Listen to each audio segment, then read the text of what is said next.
In this video, I'm gonna show you a few cool tricks with mattes for Blender, and we're gonna be using vanilla Blender, and then I'm gonna show you some cool stuff with add-ons. So let's start with the basics. Now, if you have a mesh in Blender and you would like to add a matte to it, what you wanna do is you wanna select that object and then go here to this tab and click on New to add a matte. Now you can change the color, right? You can change, for example, the metallic value from 1 to 0. So make it metallic or non-metallic, and you can change the roughness. Now you see that even though we adjust these values, nothing changes because we are in a 3D viewport. So we need to change to a render preview, okay? Now, normally when you switch to render preview, you will not see anything because you don't have any lights. You're gonna see this, but I'm gonna simply use HDRI lighting through our add-on Materialworks to make it easy, okay? So when you're in a render view, you can see that we have a matte added to it. Now, if you don't have any add-ons and you want to do it vanilla way, what you want to do is you want to go to shader editor, you want to go to world, and you will need to, let me just turn off this HDRI here, you will need to enable an HDRI lighting through the nodes here. Gets a bit more complicated, I know, but you want to go here and enable Node Wrangler, which is going to allow you to use shortcuts here, and you want to press Ctrl T to add these nodes, and here you need to load an HDRI file, okay? So let me load something basic in here, okay? Like this one, all right? And you can get this online on polyheaven.com or whatever. Now, the way I do it, I simply use our add-on, Materialworks. I simply click here and you see it switches to these custom nodes. And I can very easily switch between different types of lighting. So I can just go here and choose different HDRIs. It's really easy, okay? Now you can also go to Eevee, and in Eevee you don't really need HDRIs because it comes with Eevee, so you can change them in here. But Eevee is kind of flat and boring, so I'm not really using Eevee. I'm always using cycles, right? So anyway, you can see the matte here, and if you change anything in terms of matte color, it's gonna update here live, right? Now, it's really difficult to model like this because it's quite grainy, and depending on the speed of your computer and graphic card, it's a bit difficult. I mean, it's okay when you want to render something, but when you're modeling something, that's a bit cumbersome. So let's go back to 3D viewport, and here you can actually enable a visibility of that matte here. So right now we are set to matte, which is kind of confusing because we still can't see anything. But if you go here to settings in the bottom and you go to viewport display and you go and copy this hex from this window to this window, you will see that we're suddenly gonna see the color here being displayed in a 3D viewport. You can also do it through changing settings to object, and you can go to this tab, go to viewport display and copy paste color here, okay? So there are many ways of doing this, right? So that's the basics. Now, let's say that you wanted to copy that matte to different objects in your scene. Let's say you like that matte and you have another object in your scene somewhere here, and you want to copy that matte over here, right? It's really easy to do in Blender because all you need to do is click this object, shift click this one, and then go to this matte tab. You want to click on this arrow and copy matte, and it's going to copy it over to this cube. Now, an interesting information that you will see is there's going to be a number displayed here. This means that this matte is running currently on 2 objects, okay? So if I'm going to add it to another object, let's say another cube, right? And copy that, you'll see it's going to jump to 3 because now we got it on 3 objects, okay? So if you're going to change this matte on, let me just go to here. If you're going to change this, color of this matte here, right? Of one of these cubes, all of them gonna update.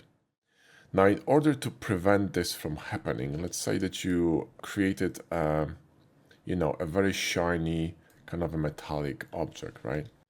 And you really like, let me just change the lighting so you can see it, okay? and you really like, the metallic value of it, you really like the roughness value, you just want to change the color on these two, right? So what's the solution? Well, it's really simple. You need to unlink them, meaning you want to click on this cube and click here, and click on this one and click here. And you see that the naming of the matte will change from 001 to 002 and 003. Now, all these three are different separate mattes, so you can adjust them separately, okay? Like that. And each of them has the same metallic and roughness value, but we change the, the hex, okay? So the saturation, value and hue, okay? Now, let's say that you wanted to reset it to the defaults, as in you wanted to remove all these mattes, en masse from all your objects. Let's say you wanted to retexture everything, you change your mind, and you don't like this Disney pattern and, or theme, and you want to change it to, let's say, grays, or you change your mind completely and you want to just run different mattes. It's really easy, okay? What you need to do is you need to select the cube or object that has no mattes on it. You press Ctrl-I to invert the selection, Shift select this cube so it's an active object, and then you copy nothing, which means no mattes, into all these other cubes, right? So you copy from this cube, which is nothing, to all of these cubes, right? Boom. So now none of these cubes has a matte, right? But this creates another problem. See, these mattes that we removed are still present in a scene. So they're still present in Blender. So for example, if you want to, let's say, save this file and you want to open it on a different machine, for which purpose you would need to go here and pack all resources, which will pack all the textures, all the information, all the data into blend file. Because currently, as is, Blender simply pulls data from your computer. So if you, for example, plugged in a texture here, let's say I'm going to go here with Materialworks, which is our add-on, and I'm going to add a matte, and I'm going to save it as such and open it on a different computer, this matte will not be included because it's simply linked from the PC to the blend file. What you need to do in order to pack this file into a blend file itself, you need to go here and you need to pack all resources into Blender.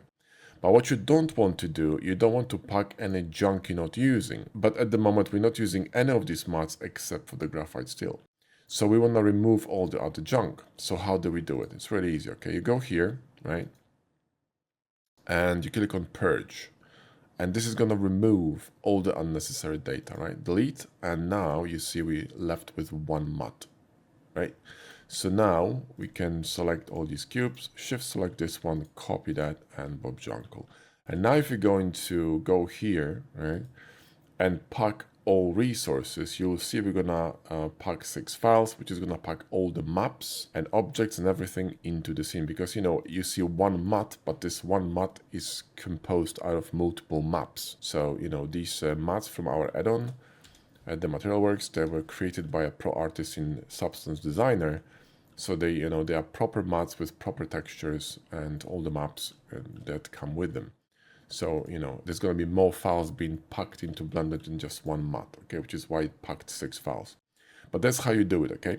So now if you're going to save this file, you're going to be able to open it on a different computer because this file, the blend file, will include all the maps for these mattes, okay?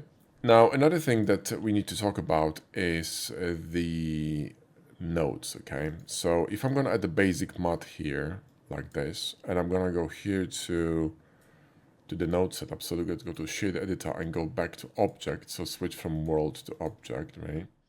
This is the same, basically the same node, or the same, you have the same controls in here as you have in here. But you can add more stuff to this, just like with these, you see the node setup is quite complex with our mattes, right? There's more stuff running on them. These mattes are extremely simple, they're just BSDF basic mattes, and they come with Blender. But if you want to plug in more stuff to it, like maps, textures, etc., you will be needing to pack them just like our mattes in order to send them over with that blend file. Do you see what I mean? So it's, remember that, okay? But that's when you can add more stuff to your mattes and make them more complicated or more realistic. Because BSDF mattes are not really that realistic, they're just flat mattes, the illusions, right? Unlike, for example, our mattes, which, they are proper maps and you can see that, they have bump value, normal maps, roughness, all that, all these maps are coming separately. So anyway, that's the basic of maths in Blender, right? Now, this is the vanilla approach. And normally when I'm modeling in Blender and, now I'm using our add-on Materialworks, but before when I was modeling in Blender, I was just using BSDF maths, and honestly, they were, they're okay-ish, but they were very flat and boring. So this is why we created, our add-on Materialworks, and this is why we're using it, by the way. You can get it on our website if you want to. So now this would be the basics of maths in Blender, and there's a bit more to it, and you can speed up this process and make it even better, more interesting using add-ons.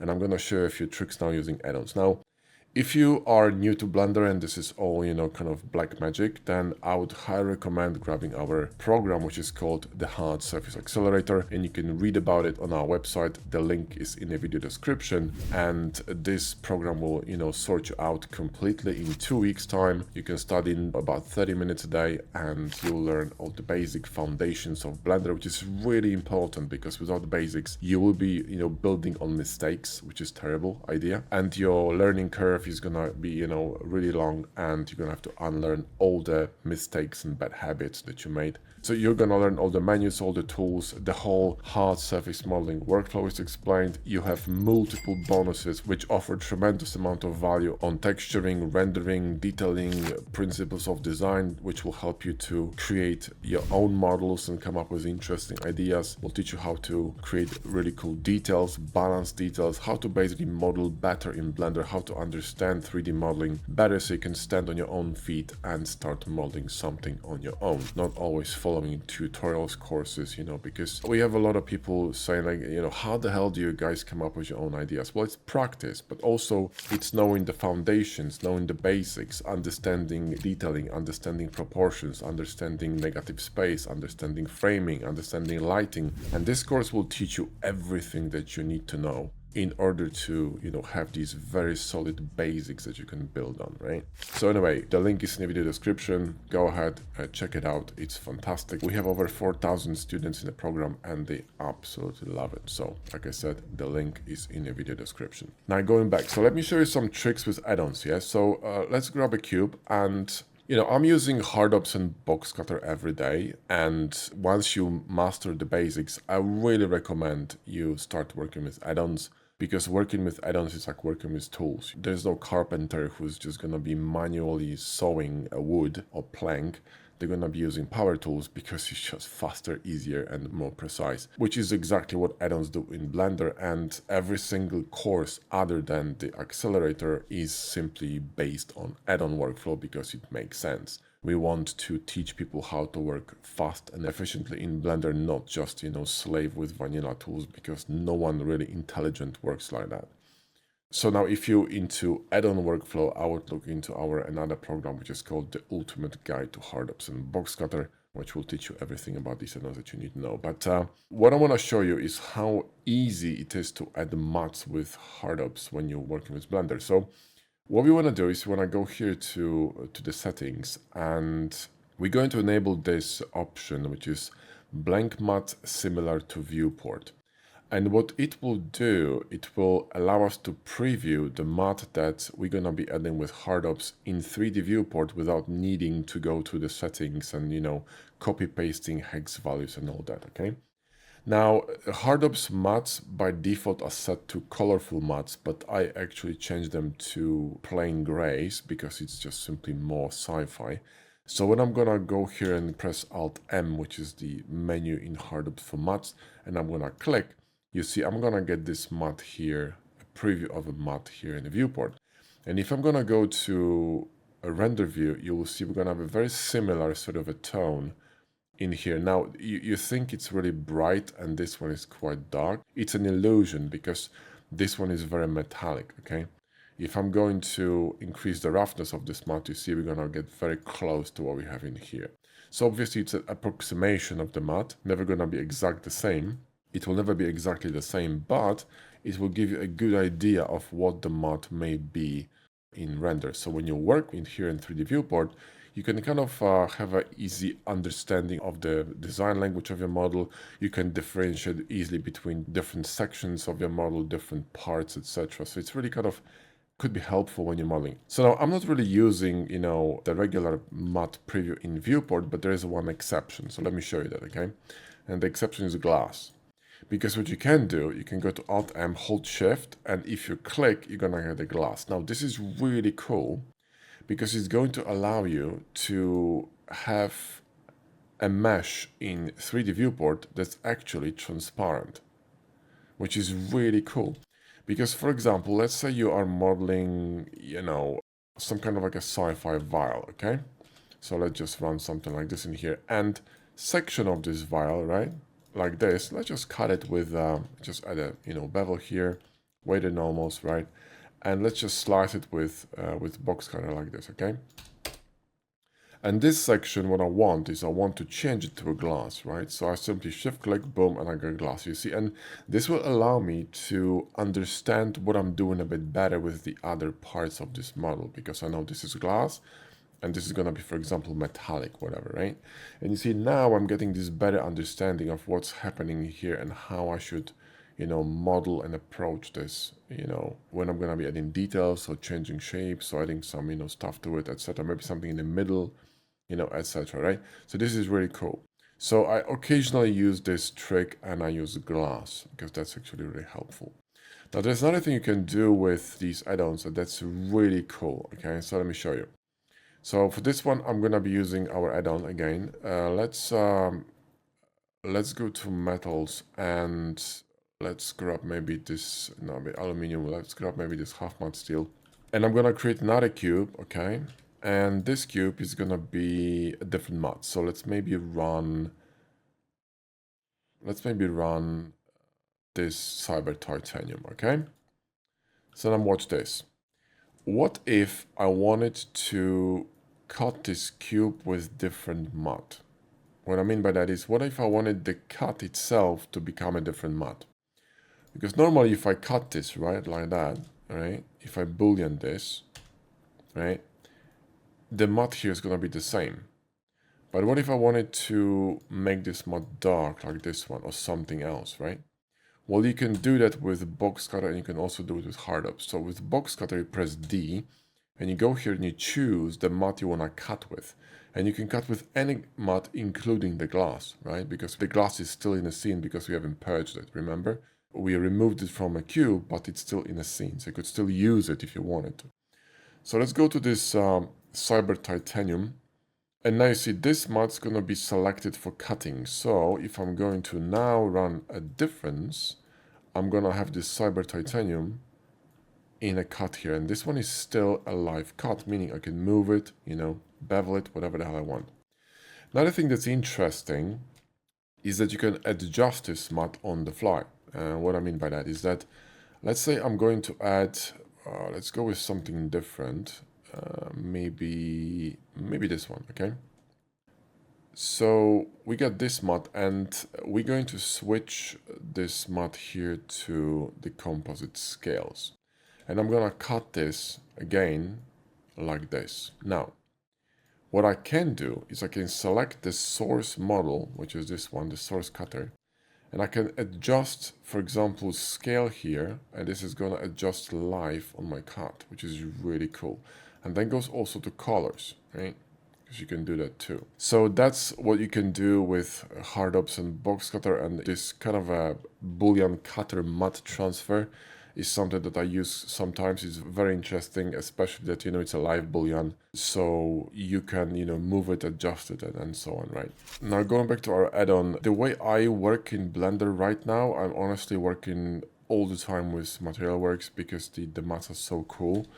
And that's why we develop it, because, they actually realistic mattes, and you have all kinds of effects here, like, for example, wear and tear, and you can, keep stacking these effects in here. You can adjust them as well. And these effects also work with decals. So if I wanted to apply decals to my mesh using decal machine, and by the way, now we're actually working on a solution that's going to allow you to add decals to the mesh and adjust them through our add-on. to streamline the process, but you see it's going to inherit all the damage, and you can keep stacking on top of it, and it's going to update as well. So for example, if I removed it from the mesh, it's going to also disappear from the decal. So this is a really cool way of detailing your model very quickly, especially that you don't even have to work with bevels, because let's say you have a complicated shape and you got a tricky boolean running on your bevel. Let's say you got a tricky boolean like this, right? All right. And let me just add away the normals. And if you wanted to add a bevel on top of this, because we are cutting through the bevel, it's gonna be a bit problematic, right? You're gonna get these issues, and you're gonna have to adjust the bevel or adjust the positioning of the cutter. And in order to make it easy, we introduced an interesting feature in this add-on, that you can use a bevel shader. So if you're working with cycles, you can click on bevel, and it's going to automatically add this kind of like a highlight on these edges. So you don't have to run a bevel on your mesh. You can just do it with a bevel shader, and this is going to only work in cycles. And obviously you can change the size of it, you can change samples to make it a bit more detailed, but this is a fantastic solution for working with meshes that would normally require a lot of working cleanup, especially if you need them only to, for renders, to just post them on your portfolio or present it to your client as a work in progress, right? Because there's no point of fixing topology if you don't need to. So if you don't need to, you just need it for a render, then this is a fantastic solution. It's a really quick one too. So you don't have to care about and worry about topology. You worry about the shape and the design, and that's a really cool way of working as well. So yeah, I'm using basically Hardops box cutter and our add-on MaterialWorks when I'm modeling something or texturing something, because that's literally all I need for the sci-fi design. And obviously our decal pack, which is phenomenal. There's nearly 900 decals and 20 plus trim sheets, which also work with the mats. So if I'm gonna, for example, add a cylinder here and add this mat to it and run a bevel on it, right? And let's just add a subdivision to it as well for fun, and run some loops here. You can run trim sheets through this mesh as well, and it's also gonna work with our mats, so you can very quickly add phenomenal detail to your model. I mean, literally with 2 clicks, right? And this allows you to basically detail your model in seconds. So when you have a cool shape, then you simply add a few decals here and there, and this is basically the fastest way of of detailing your mesh, especially when you're working on something sci-fi. And that's what we specialize in. I really like sci-fi. I'm not really interested in modeling anything else, because sci-fi is what I really like. So there you go. And it's very easy to create renders. You see, I'm doing this in seconds, right? I'm just gonna add plastic. There you go, glossy floor, and then use machine tools to smart come to view. Maybe adjust the focal length to 85, lock it to view, position it, right? Just collapse this panel, position it like this, and and Bob's your uncle. And there's just that. And then you can adjust obviously the HDRI also through our add-on. You can adjust the strength, rotation, so you don't even have to go to nodes anymore. So it's a very streamlined way of working, right? Alright, well, these are my tips for working with mats in Blender, and like I said, you can use either BSDF mats or our mats from MaterialWorks. They're much, much, much better and obviously more realistic. And if you add decals to the equation, modeling becomes a lot of fun, because it's more of a creative process rather than mundane creation of details. Especially that you can create your own decals and your own details. But when you need something like tiny screws, then modeling something really small and not that important every single time when you need a detail like this, right? It's just a waste of time. So what we do is we use add-ons and we use decals. So here, what I can do is, I can project this one here, boom. Then I can, adjust the mat here to match it with the surface, boom. And then I can, I can array this. So I can go to mesh tools and I can radial array with Hardops, and I got screws all around my model. I see how easy this is, right? And if you want them smaller, then just make them smaller, Let me just adjust it a bit. you can move these decals up and down, you see. So when they sink into your mesh, you can adjust them. And there you go, you got smaller screws. And this is really easy. If you want to move them higher, you can move them higher. Just let's reset this orientation of global. GZ, move them higher, boom, done. You don't really work on topology here. You don't have to worry about shading, bevels, and all that. It's really easy to work that way, and that's what I would recommend. So anyway, these are my tips on mats. Thanks for watching. Like I said, if you're interested in learning the basics of Blender, the foundations of Blender, and the proper workflow for hard surface modeling with all the tools and menus that you need and none of the fluff, then I would highly recommend our course, the Hard Surface Accelerator. But if you are a bit more advanced and you want to dive deeper into add-ons, then look no further than our course, the Ultimate Guide to Hard Ups and Box Cutter, which packs over 6 years of experience of working with these add-ons every day. And since the documentation for these add-ons is outdated and you cannot really find any properly structured content on YouTube for them, this course is the only source of knowledge on these add-ons, and the content is about 22 hours long, which involves all the tools, all the menus, advanced settings, the whole modeling section, the whole rendering section, the whole detailing section. The whole entire process is jam-packed into that course. You can choose whatever you want to learn depending on your level, but everything is there, everything that you need, and it's a complete source of knowledge. So go ahead and grab that. All the links are in the video description. That also includes our add-on Material Works. Thanks for watching. I'll see you in the next one.